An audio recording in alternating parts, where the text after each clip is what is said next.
Doey here, ESBR Boxing, and delighted to be joined by hopefully soon to be European champion. I'm just going to put it out there. I'm Welsh. Loyal like that. Gavin Gwynne. Gavin, it's typical opener. How are you feeling? I can see a couple of bruises around you. What's the story? Yeah, I done my last 12 round spar Sunday, and the head guard I got, it's got like cheek guards on it. Mm-hmm. So every time I get punched in the face, obviously it squishes up against my face and it bruises my eyes. Nothing Is that superficial damage it is, but yeah? It's like pretty sort of comes with the territory, I guess. yeah, I get punched in the face for a living, so Hopefully not too much though. yeah, not too much, not too much. Yeah. Let's just get straight into it because you got a big fight coming up. You were obviously supposed Yeah. to fighting at, was it the O2 originally, and it's changed. In the copper box. Sorry, the In the copper copper box box. originally. Yeah, Uh, yeah, Changed now over to York Hall, which for the yeah, record, York Hall is a fantastic like yeah, venue, especially with the crowd you're going to have there. It's going to be really good. yeah. How's preparation been for what is effectively like a really big sort of step up and coming out party for you? Yeah, it's gone brilliant. Like I've had like I'd say about 12, 13 weeks, and I've been in the gym non-stop since like April. So Mhm. I just been ticking over. I've been helping the boys out with sparring. Just working on my craft really. Mm. And I just seem to be improving all the time as well. I'm like a monk. I live, breathe boxing now, so it's my job at the end of the day. So Mm. that's like all I do day in day out now. So Yeah. yeah, I'm feeling in good shape. Like I'm probably the best shape I said the other day, probably physically and mentally, um, that I've ever been. I know a lot of fighters do say that when you got fights coming up. I just feel like I feel unbeatable at the moment. Yeah, That's brilliant. Do you put it was obviously quite frustrating. We'll talk about it a bit, but like you got prepared for a fight date, which didn't yeah, happen. And then you've yeah, obviously well, you would have had a week off or whatever, and then you've got yeah, straight back in yeah. again. Do you feel like that sort of double camp, if you want, has like really helped? Yeah, you just got to stay professional. Obviously, it's boxing. It happens. Look, Liam Williams. Look, his fight got cancelled. Uh, was it? It was the second. Mm. He stayed in the gym, and then they got him a fight straight away. Like obviously a little bit sooner, but um, it's all about just keeping your head sort of thing, not going off the rails, and Yeah. staying professional. Um, and that just helped me with this camp really. Just I had the weekend off. I seen you down Tenby. I was down my brother-in-law's caravan down there. Had a weekend off. And that weekend it was my wife's 30th birthday. Um, I was supposed to we were supposed to go to Dubai. I was going to treat her to go to Dubai, but that got put on hold. Obviously for this fight, so I'll just have to treat her for Christmas now to something special. If the option's Dubai or Tenby, then I think you picked the right one anyway. Do you know what I mean? I was saying to the boys, like the guys with the ESBR and all that, there's nothing Yeah. more humbling than like you turn up to go swimming on holiday, and then there's a professional boxer strutting into the pool in fight shape, and everyone else. It was a good one. It's clear to see, right? I've known you now for a couple of years. We spoke a Yeah, few times, met up a few yeah, times, whatever else. It's clear to see that you said about being in a good mental place there. Like yeah, it just feels as an outsider to your life. I don't know your like your family situation. I don't know you like personally like that, but I can see that you're in a good place. What are those things in your life now that are like stopping you going off the rails? I'm not saying you did before, but what are those yeah, things yeah. grounded? Um, I think I just didn't know the first couple of years of being a professional. I think I didn't take it serious, and you see a lot of boys now. They winning four rounders, and then they going out partying like they've won a world title.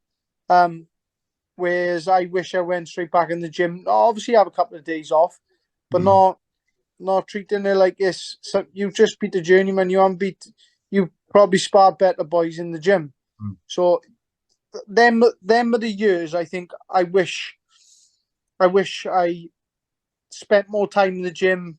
Obviously, I had a couple of days off, but I was going off for like weeks on end, and then coming back and just doing 8-week camps and thinking I was going to work. And obviously, I just like, since being full time, I've been full time. This is it's got to be my 4th year coming up. I've just like, all I think about day in, day out. It's a selfish sport. Like, I don't get to spend a lot. I'm full time. People think I'm in the house, just got loads of time on my hand. I'd rather go to work 9 to 5 and get paid at the end of the week. Do you know what I mean? It's a lot harder. People don't understand. I don't get to spend time with my boy. I don't get to spend time with my wife like a normal person. Like, we can't go out midweek, go out for a meal or go out for a drink. It's a lot to sacrifice for my wife as well, and people don't understand. Like, and I wish I'd done it a lot sooner. So I probably would have gone up the rankings and probably progressed a little bit quicker. But I'm in a good place now. I know what I'm doing with my career, and I know what I'm doing with my life. Obviously, I signed the long-term deal with Frank Warren. So I got a plan in place now for the next 2 years. So as long as I keep training hard, keep my head in the right place. Obviously, my wife supports me 100%, and I support her on whatever she does. So that's a good thing to have as well. I to be honest with you, I can't see many people beating me the way I'm feeling. Like, do you know what I mean? Happy Fighter is a dangerous fighter and all that. Yeah, 100%, 100%. I'm talking about. I was going to ask you questions about the gym there and stuff like that. So yeah, let's go back to the gym just before we talk about your opponent in the upcoming fight. So you're in a busy gym, and you've got like good quality stablemates around you, and you've got fantastic coaches in the corner and stuff. You're sort of seen and respected in that gym as one of the sort of senior figures, and I don't mean that as in you're like old, necessarily much older, but definitely like one of the sort of the leaders in the camp there. Do you think that a lot of the boys are taking those things from you, seeing, like Gav's not out like drinking straight after a fight, Gav's not doing it. Like, do you think they look into you and that adds a bit of pressure to you, or? Not really, because I'd rather them look at me as a kind of role model and look up to me. They see me grafting like every day and how much work I put in. Like, after my last fight, normal people would have gone straight up to Cardiff. I went down Chippy Lane and went straight back to the hotel. Like, I didn't even go out for a drink. So I mean, I'm putting 100% into it, and if they take a little bit of that from me, I'll be a happy man. Like, and I know they're all looking up to me, because obviously I'm pushing on for these major titles. So I got to be a good role model, because when I was coming through, I had the likes of Lee Selby to look up to, and what a role model he was to me, and he passed that down onto me. So I got to try and pass that down onto the next generation as well. Like. And talking about, I guess it's not necessarily the next generation, but a generation sort of, slightly below you. Got Joshua John fighting the same evening as you now. European title as well. Any chance you can just get this move to Cardiff and, save me a bit of hassle? So like I said to Josh, the plan is, all my focus now is on the 1st of December, but everything going well. We got a big show next year in Cardiff, so that's all in the contracts. So that's all Josh got to do is go and win, and he'll be on that show. Like. Quality. Now, you are a happy fighter, and you say you're ready to sort of step it up a little bit. You think you're going to be unbeatable, but there is somebody out there, Emiliano Marsili, who thinks that you aren't unbeatable. But as it stands so far, his record shows that he is unbeatable. Do you know much about your opponent coming up? It's not much footage of him. I had a little look at him. He's just an awkward southpaw. And he's quite old now. He's kicking on, but that's taking nothing away from him. Like, I've prepared for the best Marsili come the 1st of December. Like, I'm preparing like he's in the prime of his life. I'm preparing for the best Marsili, but honestly, I can't see him beating me. The performance I just come off, I only got to be half for that, and I think I'll beat him. Like, do you know what I mean? And you talked in there about preparing for. He's obviously got something about him, but he's obviously a tricky southpaw, as a lot of southpaws are. That's not something new to you. So do you sort of come into this? No. Whereas for some people, when they get to fighting a tricky southpaw, it's like, oh, how are we going to get this in sparring? How are we going to replicate it? Blah blah blah. But you fought a tricky southpaw in Sean McComb, who, quite frankly, you weren't supposed to win that fight. That wasn't how the script was written. A world #1 amateur, tricky southpaw, a lot more trickier, a lot bigger than Marsili and Luke Willis. I beat another unbeaten southpaw for the British title, who I believe is a better fighter as well. I did watch one of Marsili's last fight. I think it was about a year ago. I watched it all, and he didn't win it. It was just obviously out in Italy. He's going to have the nod. He didn't win it though. 5-6 rounds. Like, anyone who knows boxing, watch that fight. He didn't win that fight. Do you know what I mean? Go on. Yeah, go on. I was just going to say, so you're walking into this with confidence now, and we talked about the preparation and stuff like that. In terms of, he's obviously a little bit older than you, but you've got like a real supreme fitness. That's a lot of people credit you for your fantastic fitness and your engine just to keep going. Is that the plan? You don't want to give away too much of the plan.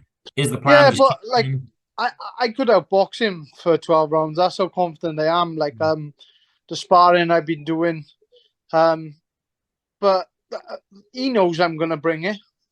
That's my style. I'm the Mirth of Mexican's my nickname. I got a Mexican sort of style, so like he knows I'm gonna bring it, and it's gonna bring a lot of heat. So, I could beat him on the back foot. I can beat him going forward. I can beat him anyway. And that's not arrogance. That's just like confidence in myself and my ability. Like, yeah, I guess you've got to. It's not arrogance. I guess you've got to have that belief in yourself, because this is 100%. What's it sort of? Let's come to a bit of a close, really, because obviously we don't want to just talk about all the obvious things, but like, what's it going to mean to you, especially in the journey you've come from? Because you've done it traditionally. You know, you've come up through sort of more hall shows, and there's been British and Commonwealth, and you were lucky enough to do some of the matchroom stuff during lockdown, and you've had a really wide experience. But what's it going to mean to you, bringing all those hard years together to become the European champion, and then there's possibly more? How's that going to feel for you? Yeah, like, you know, it's been a hard road. I'm not gonna lie. Most people in my position probably would have give up and gone and got a job, but I stuck it out, and it's gonna mean the world to me. And obviously, I made a promise to my grand on his deathbed that I'd go and win that European title. So I can't. He's not going to beat me. No one. You could chuck 3 Marsilis in there on the 1st of December. I'm coming out there with that belt, and that's the end of that. Like, Gavin, I'm going to let you go because I know you're a busy man and stuff like that. Thank you very much. All the best coming up, and we'll chat to you again soon, mate. Take care. Right, nice one, bro.